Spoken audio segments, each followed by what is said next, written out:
All right, what's going on, guys? It's Dano back with one more video. Thanks for stopping by. Today we're going to be talking about the iPhone XR, guys.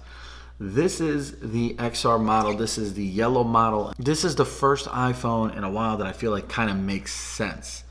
And when I say kind of makes sense, I'm talking from the perspective of what you get for what you pay.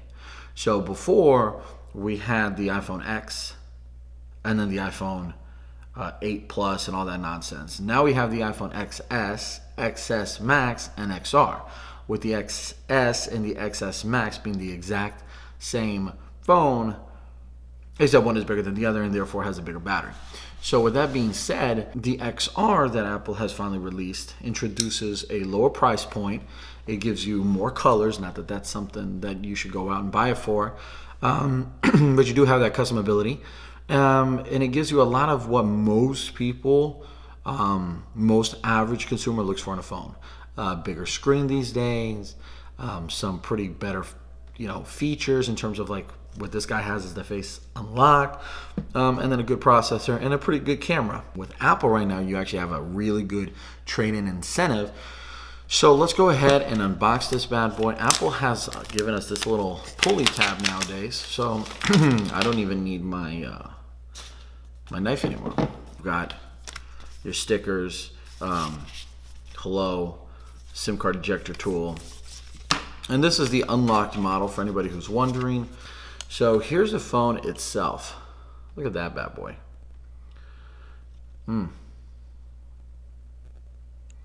She's beautiful. I'm gonna be honest with you. Why Apple didn't go with different colors? Like, sure, they have the gold, the silver, the black, whatever they want to call it, for the XS and the XS model, but giving us the option to have like actual different color schemes like this is cool. This is Apple. This is what makes Apple different than other companies or what used to. And I hate that you have to go to the lower price point to do that, because matter of fact, if you have been paying attention to current Apple commercials, you're actually seeing that they're positioning the whole color thing as a reason why you should go with the XR model. So anyways, I just kind of want to go over the look of the phone and things like that. So, all right, so this is the yellow model. What's cool is on the side, it actually looks more gold than Apple's actually like gold iPhone XS Max and things like that. So over this, off to the side, it actually looks better in terms of more gold, the railing. So if you're actually looking at the phone, the left-hand side of the phone is going to have the power button here. I'm sorry. You're going to have the volume rocker, up, down, and then the mute switch over here, which I still like that Apple does that. On the right-hand side of the phone, like I said, you're going to have the power button there. From the back of the phone, that's where you're going to notice your biggest difference. You're actually going to get if you turn the phone to, if you flip the phone over, you're going to see your biggest difference in comparisons to the XS and XS Max, and that's going to be the one camera lens. So this is not rocking that dual vertical setup that the XS and XS Max has. This is just a one lens. Now, how good is that camera? From reviews that I've already seen, it looks obviously more than serviceable. Is it going to do as better of a telephoto shot? No. Is it going to do as good of a portrait shot? No. But it still has those features. And then the front phone, or the front side of the phone, you're actually going to get the same notch. So the notch is going to allow you to do Face Unlock, Face ID, or whatever you want to call it, that Apple's already now brought over to the iPad line.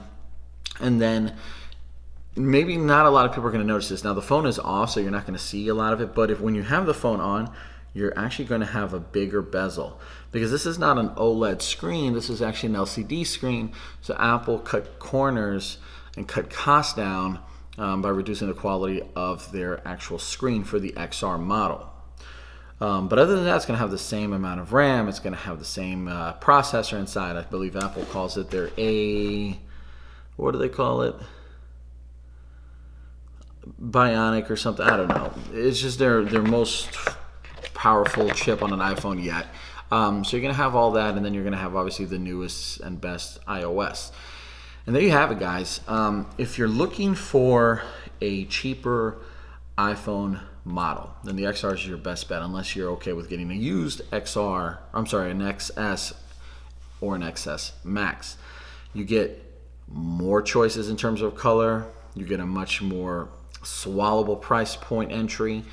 I mean, you still get the majority of the features that most people need in one. You're still going to get a real good camera. You're still going to get face unlock and face ID.